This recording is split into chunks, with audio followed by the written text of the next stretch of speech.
Graça e paz, boa tarde, Deus abençoe a todos. O último texto que nós utilizamos aqui está no capítulo 3º da segunda carta de Paulo a Timóteo.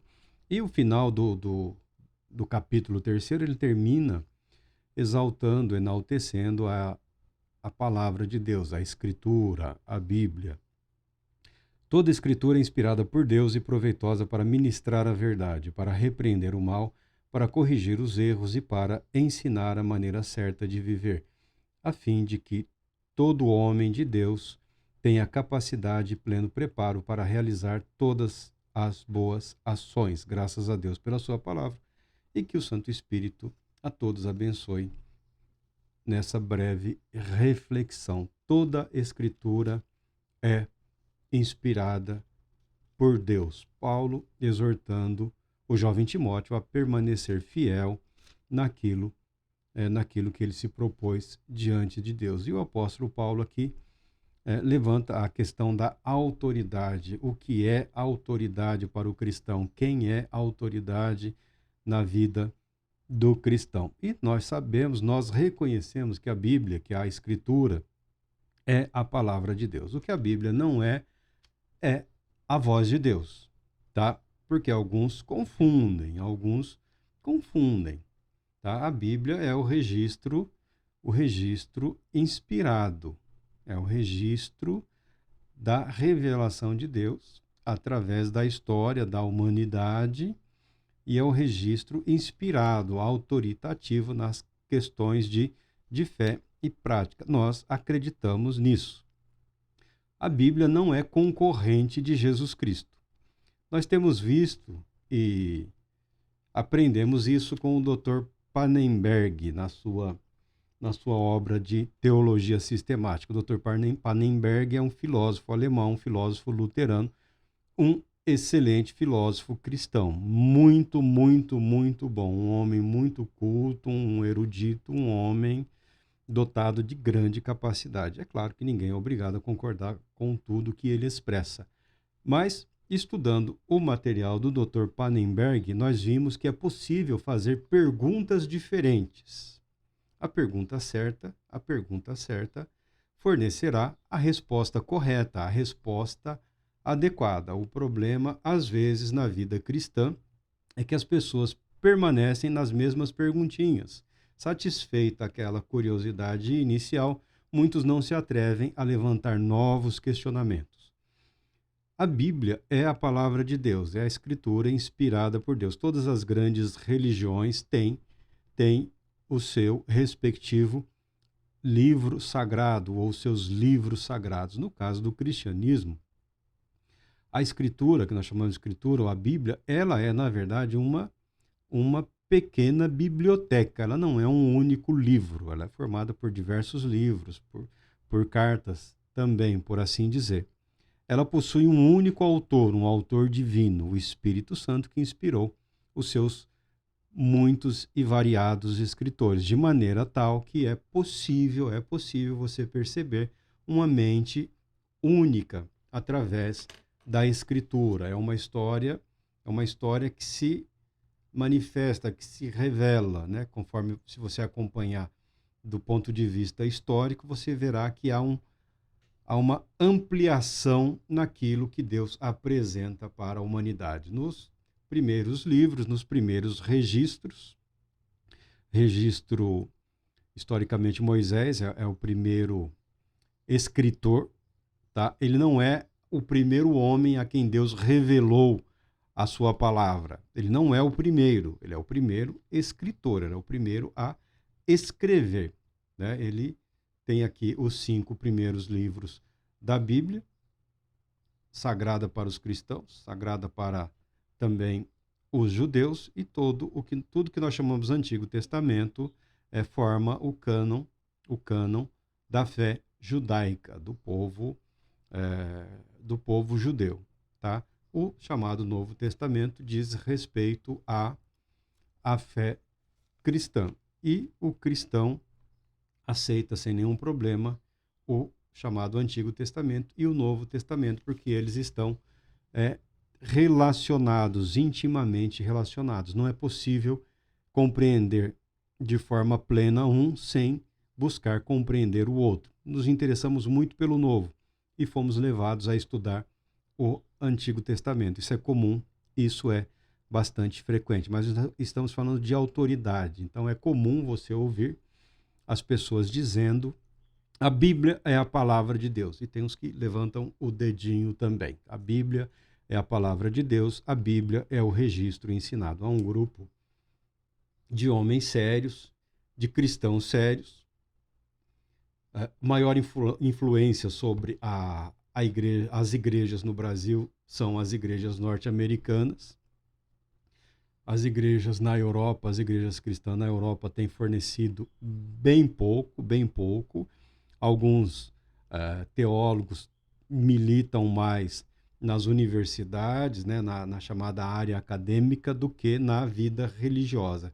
A religiosidade na Europa é uma coisa que está incorporada à vida social e, para nós brasileiros especialmente, parece algo bastante apagado, né? Temos essa impressão. O tempo revelará qual é o nível de comprometimento dos cristãos europeus com a verdade da palavra de Deus. Mas nós temos como influência, grande influência sobre nós aqui, as igrejas americanas. E é um momento meio complicado, eles também que têm uma sociedade que muito se fundamentou numa legislação, por exemplo, por assim dizer, piedosa ou pietista, né?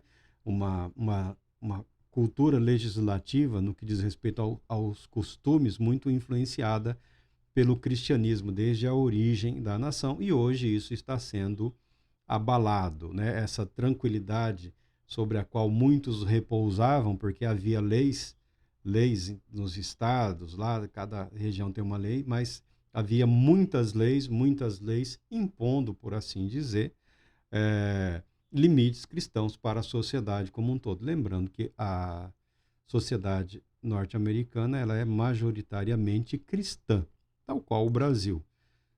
A população cristã lá é a imensa maioria, tal qual no Brasil a população cristã aqui também é a imensa maioria. Mas quando se fala que os cristãos são maioria, não estamos dizendo que formam um único bloco, que formam um único pensamento, uma única voz, uma única expressão. Lá os protestantes, os evangélicos têm uma influência na sociedade. Tá? Os católicos também, a Igreja Católica também tem, obviamente, tem influência quase que no mundo todo. Aqui ainda se está na fase aí de reconstruir o que é a liderança, quais são as lideranças no Brasil. Lembrando que, na nossa opinião, houve um total descaso no que diz respeito a todas as manifestações religiosas cristãs no tocante à formação de novas lideranças para os desafios que estão sendo apresentados aí dia após dia. Então, o sufoco que se vê aqui é o mesmo que se vê mundo afora. Mas alguns homens estão preocupados e buscando, são teólogos, são pastores, são homens sérios e comprometidos. Mas existe sempre o risco que mesmo uma pessoa séria e comprometida cometa alguns exageros. O exagero, as pessoas normalmente deixam para lá, mas a intenção é boa. Não, eu não costumo deixar para lá porque é sempre perigoso. Eu aprendi com o Dr. Pannenberg o seguinte: nem todos os que estão defendendo que a Bíblia, que a Escritura é a palavra de Deus, é o livro inspirado por Deus, infalível naquilo que Deus propôs através dessa revelação, nem todos que estão defendendo a declaração doutrinária defendem a doutrina em si. Mas o que você está dizendo? Eu estou dizendo que não se assuste quando você ouvir homens e mulheres dizendo que a Bíblia é a palavra de Deus, é a palavra inspirada por Deus, e defendendo, mas quando você observar na prática religiosa ou na prática da vida do indivíduo ou daquela pessoa, você não encontrar necessariamente princípios e valores cristãos naquela vida. Porque alguns aprenderam a defender formalmente a doutrina. Ele defende a doutrina da Trindade, da triunidade. Nunca dedicou 1 ou 2 anos da sua vida para meditar nesse assunto, que é incrivelmente complexo. É dificílimo, tanto que eu oriento para todo mundo. Pega a declaração doutrinária e leia.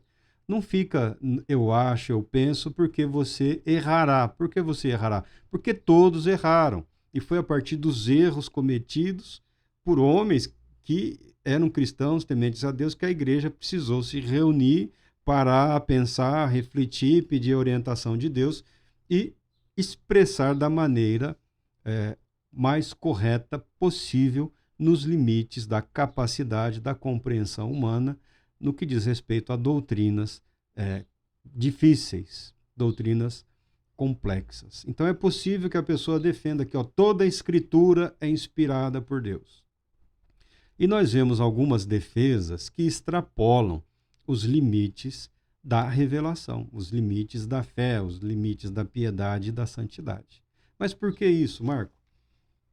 Eu estou entre aqueles que aceita sem questionar que a plena revelação de Deus para a humanidade no que diz respeito a quem é Deus, ou como é Deus, ou o que Deus pretende, não é a Escritura, é Jesus Cristo. É Jesus Cristo. Porque a Bíblia declara que só há um mediador entre Deus e os homens, Jesus Cristo, nosso Senhor. Não diz que a Escritura é mediadora entre Deus e os homens. A Escritura, inspirada por Deus, mas nunca no mesmo nível de inspiração, nunca no mesmo nível de trazer em si a revelação que foi trazida à humanidade através da pessoa de Jesus Cristo.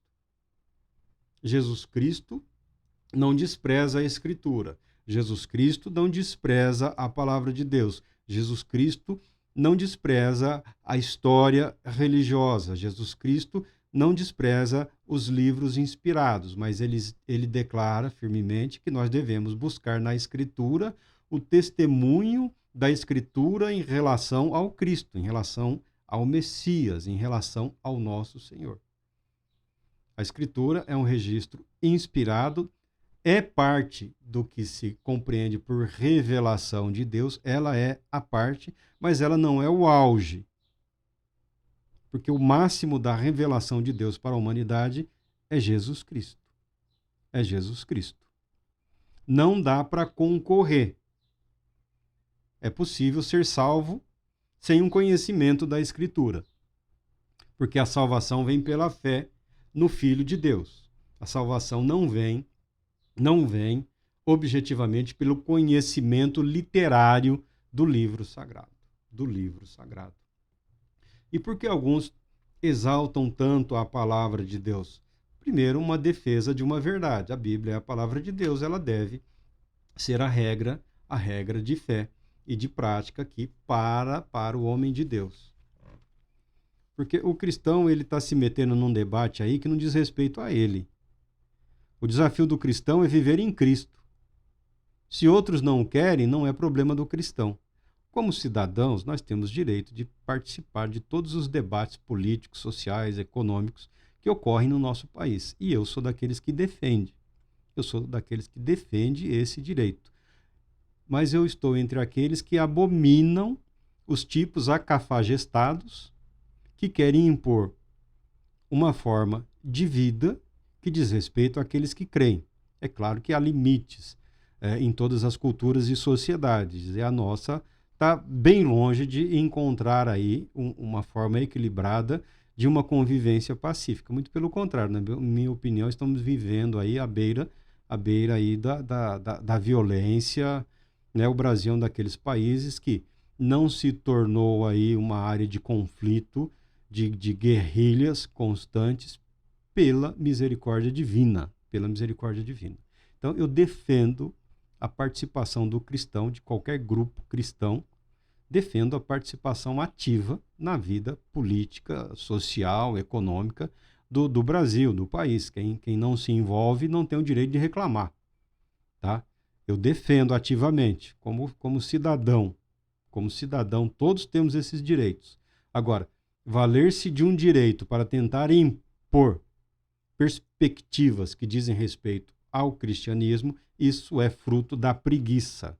Isso é fruto de um mau caráter, porque o sujeito ele quer viver tranquilamente por decreto.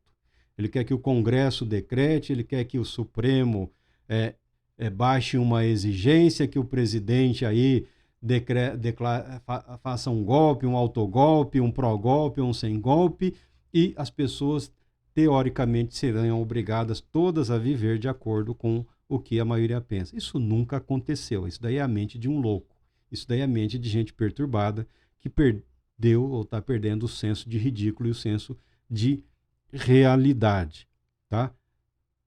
A fim de que todo homem de Deus tenha capacidade e pleno preparo para realizar todas as boas ações. Então, a Escritura é a revelação de Deus, do registro da revelação de Deus para toda a humanidade, indistintamente, mas para aquele que crê, para aquele que crê, ela tem um valor diferenciado. E a Escritura não se equipara a Jesus Cristo. Então, essa defesa exagerada, exacerbada da Escritura, ela é, em algum momento decorrente, é claro que existem muitas explicações, mas uma delas é que você não consegue desfalar ou desfazer absolutamente nada do que Jesus Cristo realizou no seu ministério, do nascimento, à ressurreição, à ascensão, os milagres, os ensinos. Ninguém nunca, através da história, conseguiu descaracterizar quem é o Cristo Jesus. Ninguém conseguiu. Ninguém conseguiu desfalar ou desfazer o que ele fez ou o que ele realizou. Até mesmo os inimigos dele, até mesmo os adversários dele, nunca questionaram os milagres realizados. Num ato de arrogância, de vaidade ou até mesmo de loucura, eles chegaram a atribuir os milagres realizados por Jesus a uma origem satânica ou demoníaca, incorrendo em maldição eterna. Mas nenhum dos inimigos questionou os milagres de Cristo Jesus. Alguns que não têm compromisso com a piedade, nos dias aí recentes, passaram a questionar milagres, mas não acrescentam e não diminuem absolutamente nada. Jesus Cristo permanece conforme registrado nas Escrituras. Cada grupo cristão tenta trazê-lo mais para junto de si, procurando justificar as suas doutrinas particulares, os seus pensamentos exclusivos, tentando justificar em Cristo Jesus. Mas mudar a mensagem de Jesus Cristo, ninguém foi capaz até hoje. E saiba que muitos estão tentando. Tem uma multidão de homens e mulheres trabalhando dia e noite, produzindo material, tentando descaracterizar Jesus, o Cristo, Jesus, o nosso Senhor. Não conseguiram e, creio eu, não conseguirão. Por outro lado,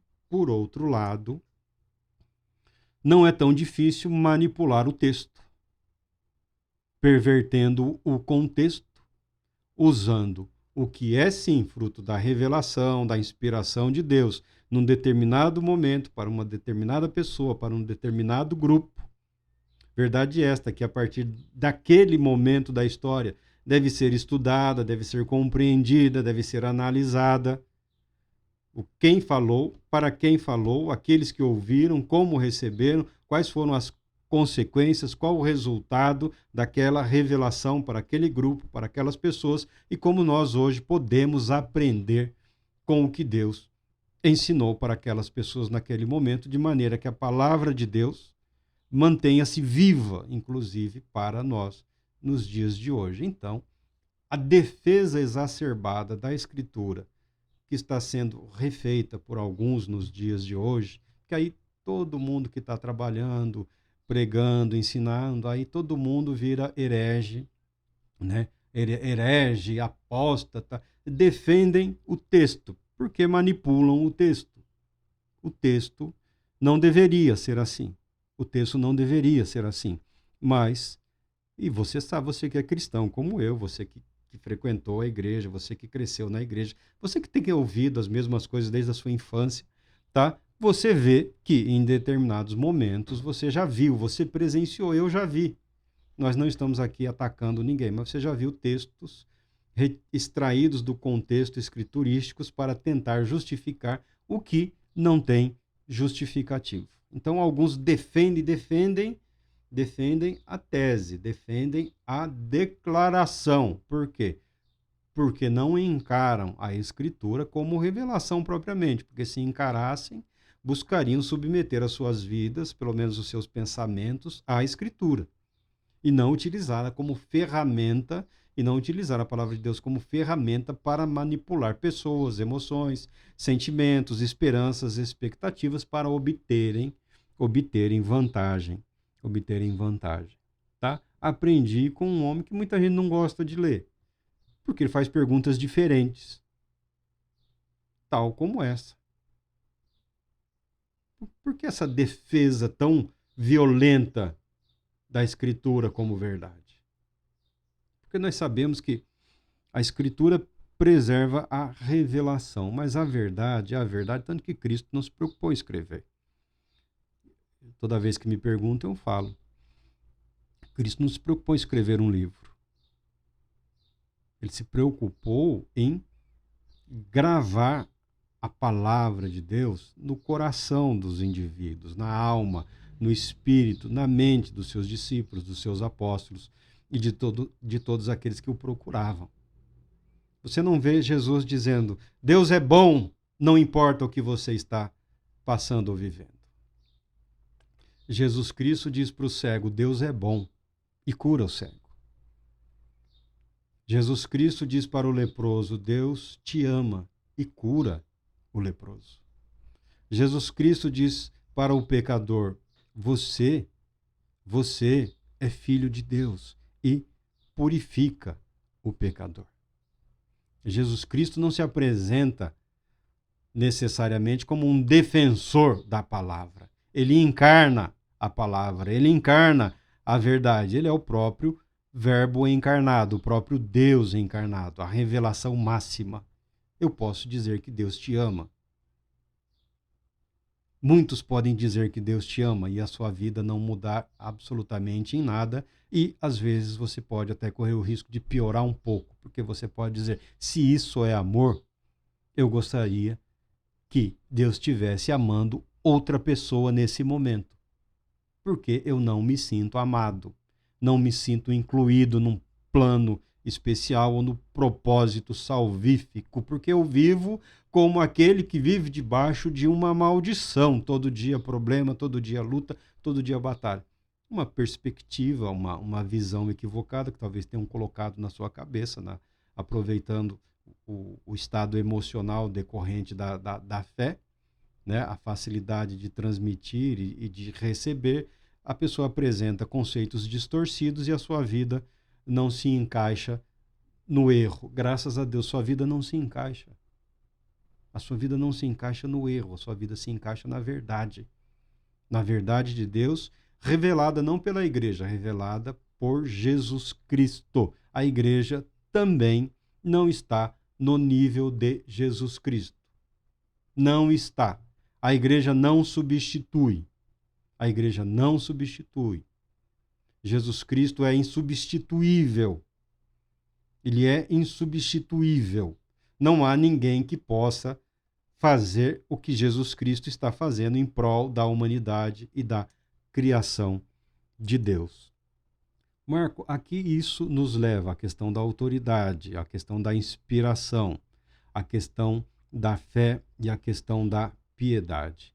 Voltamos uma carta para Timóteo, na primeira carta, no capítulo 3, versículo 16, o apóstolo, em meio às recomendações, né? O que eu falo é ser cuidado por apóstolo Paulo não é coisa fácil. Você crê em Deus, eu creio. Tó, vai lá. E os jovens enfrentavam lá suas dificuldades. Em meio às diversas recomendações que ele está refazendo para Timóteo, o versículo 16 do 3º capítulo tem eu estou aqui com essa versão, mas na Almeida atualizada, ele está disposto como um salmo, porque ele é um salmo, ele é um cântico, ele é um, um fragmento ou um hino de louvor, provavelmente bastante conhecido da igreja cristã como um todo. Olha o que diz o apóstolo Paulo. Sem dúvida, grande é esse mistério da fé. Deus foi manifestado em carne, foi justificado no Espírito, contemplado pelos anjos, pregado entre as nações, crido no mundo e recebido acima na glória. Graças a Deus. Esse texto é um louvor, é uma expressão em forma de cântico, de salmo, um louvor, uma adoração. Sem dúvida, grande é o mistério da fé. Na Almeida está escrito: grande é o mistério da piedade. Piedade. Estamos falando aqui do mistério da fé, porque sem fé é impossível agradar a Deus. O que é preciso além da fé? A Bíblia não apresenta. A nossa salvação é pela graça, não é de graça, mediante a justificação pela fé em Cristo Jesus, que acompanha a santificação do Espírito. É um pacote completo. Não é fé e mais 10% do seu salário. Não, não é isso. Não é fé e mais guardar determinado dia da semana. Não, não é isso. Não é fé, mais ter que jejuar 2 vezes. Não, não é isso. Não é isso. A salvação é pela fé. É pela fé. A autoridade é Jesus Cristo. Esse texto está falando de Jesus Cristo. Grande é esse mistério da fé. Outro texto diz mistério da piedade.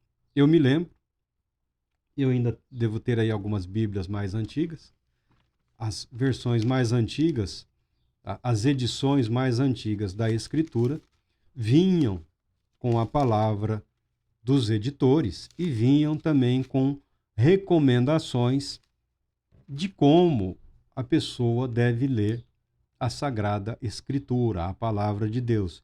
E recomendavam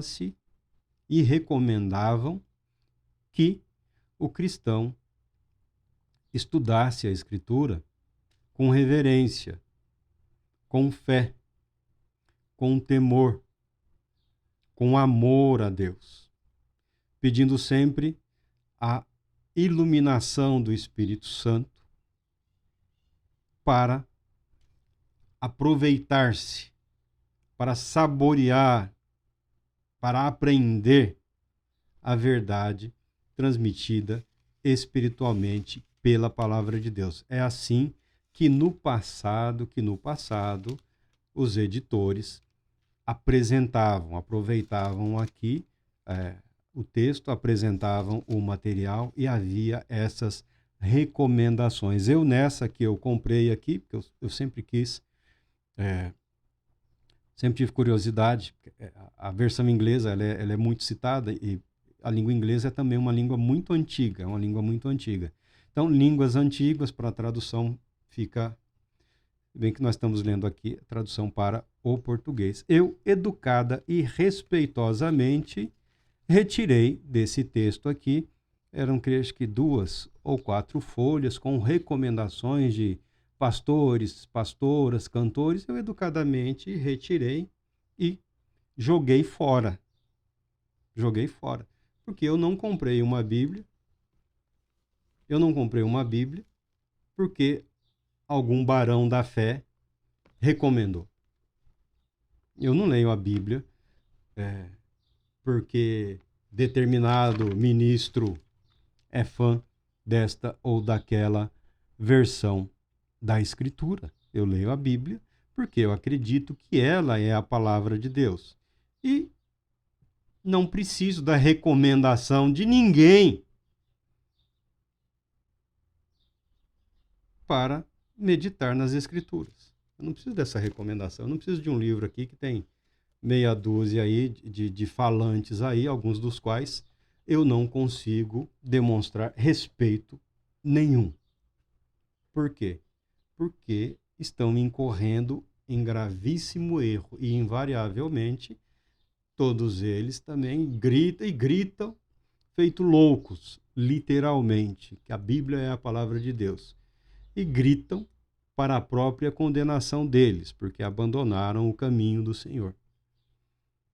Manipulam textos, contextos, criam inimizades entre os próprios irmãos, né?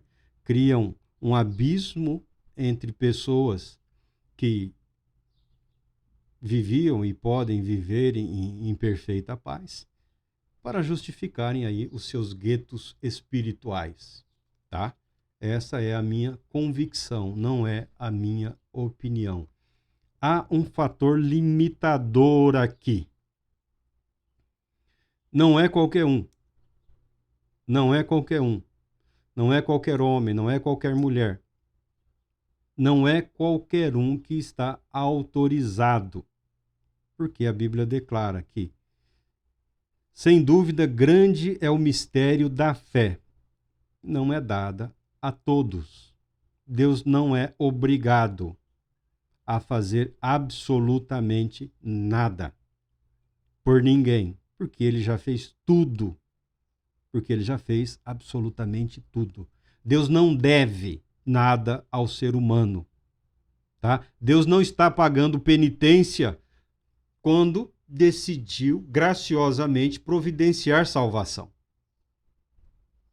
Deus não está se punindo ou se desculpando quando propõe em Cristo Jesus a salvação graciosa pela fé.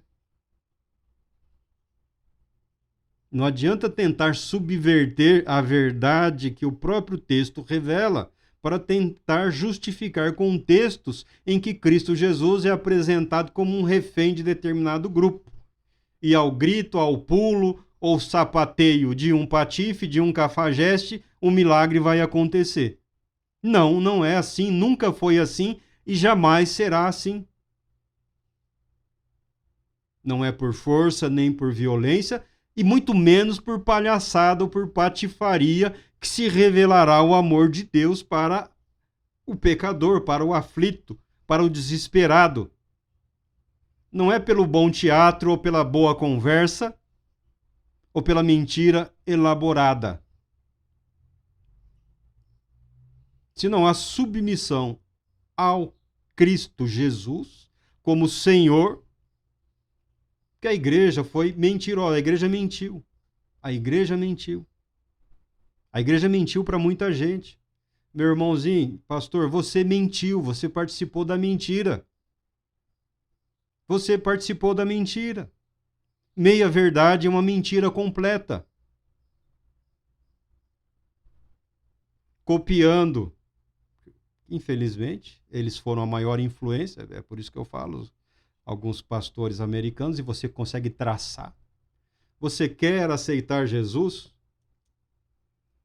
Prega um texto de maneira a que a pessoa compreenda, né? É um texto num contexto que vai gerar uma resposta, obviamente, positiva. Quem é que não quer ser curado? Quem é que não quer voltar a andar? Quem é que não deseja enxergar? Quem é que não deseja ficar livre de uma maldita doença que o limita dia após dia? Aproveitando as necessidades, promete-se algo, a resposta é óbvia. Então guarda, confessa, não nega.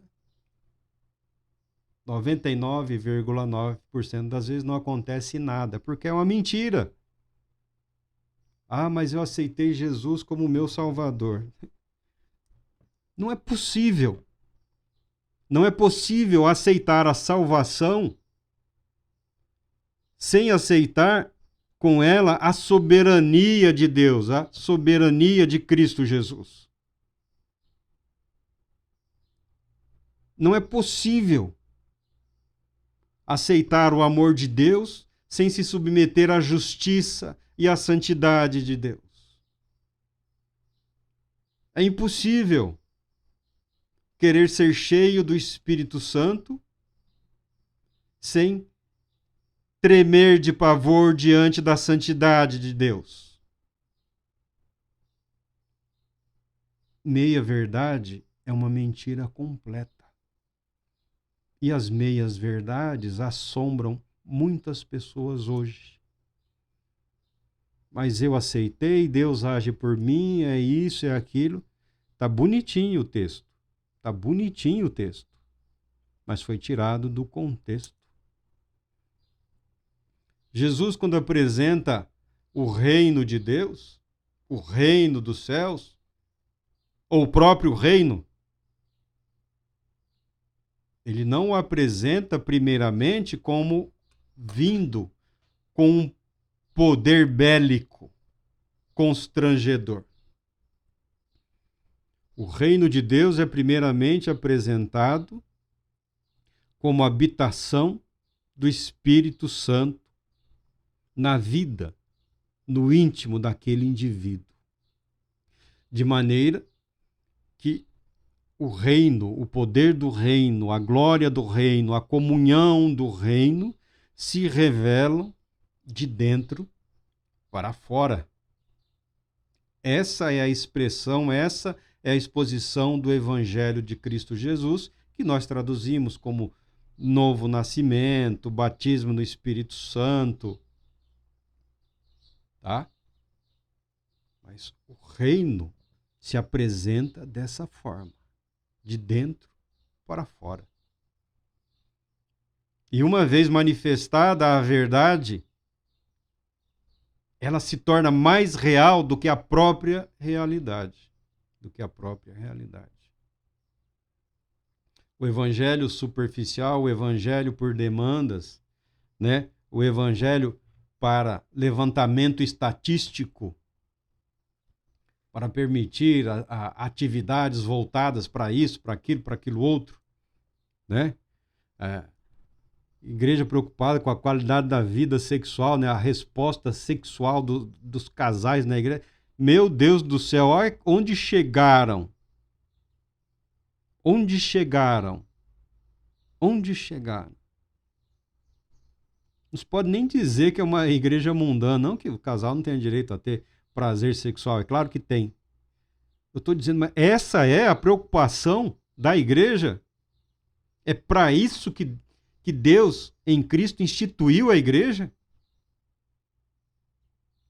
Para atender demandas pequenas, temporais, que diz respeito à vida humana, temporal, limitada, não diz respeito à vida eterna. A igreja, quando perde de vista a eternidade, ela se torna isso. Vira partidão, vira clubão, vira outras coisas aí que nós não precisamos mencionar. Mas o apóstolo Paulo já deixou claro desde o princípio, desde o início. Há sim um mistério no que diz respeito à fé. Entender não é suficiente. Compreender não é suficiente. Ser objeto da ação do Espírito Santo é necessário e é fundamental. Responsividade humana, o agir humano, o querer, a força humana, não gera a justiça ou a justificação de Deus em Cristo Jesus. Em Cristo Jesus. Nós fizemos essa exposição, essa apresentação e essa busca de propósito aqui, a palavra de Paulo ao jovem Timóteo. Cristo Jesus é Deus se revelando ao mundo, é Deus se revelando à humanidade.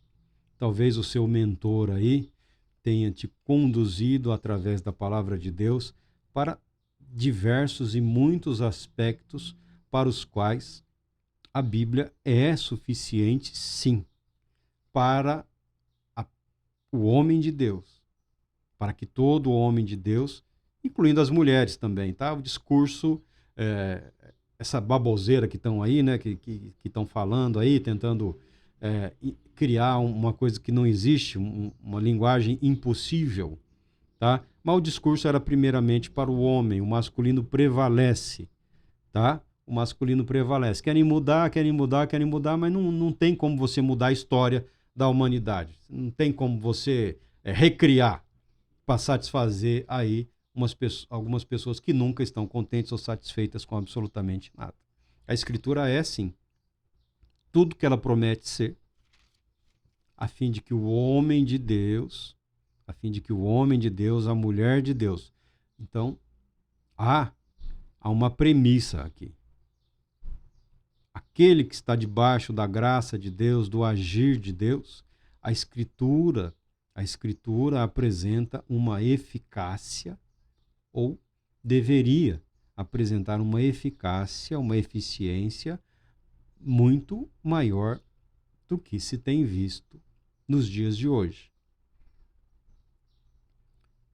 Quem revela Deus é Jesus Cristo. Só Cristo Jesus pode, só Ele pôde, só Ele pode, só Ele realmente fará com que o texto ganhe vida, se torne real. Deus se importa, sim. Deus ama, sim. Deus tem você faz parte do plano de Deus? Faz, sim. Isso só pode ser alcançado pela fé graciosa em Cristo Jesus. Porque Deus foi manifestado em carne, foi justificado no Espírito, falando da ressurreição aqui, foi contemplado pelos anjos, da encarnação, do nascimento, à glorificação, e até hoje. Pregado entre as nações, tem sido. Crido no mundo, o foi. Recebido acima na glória. É uma referência de Jesus Cristo como aquele que manifesta, como aquele que revela fielmente Deus, o Pai. Deus Todo-Poderoso te abençoe, te conceda paz, muita, muita paz. Querendo Ele, retornaremos em breve.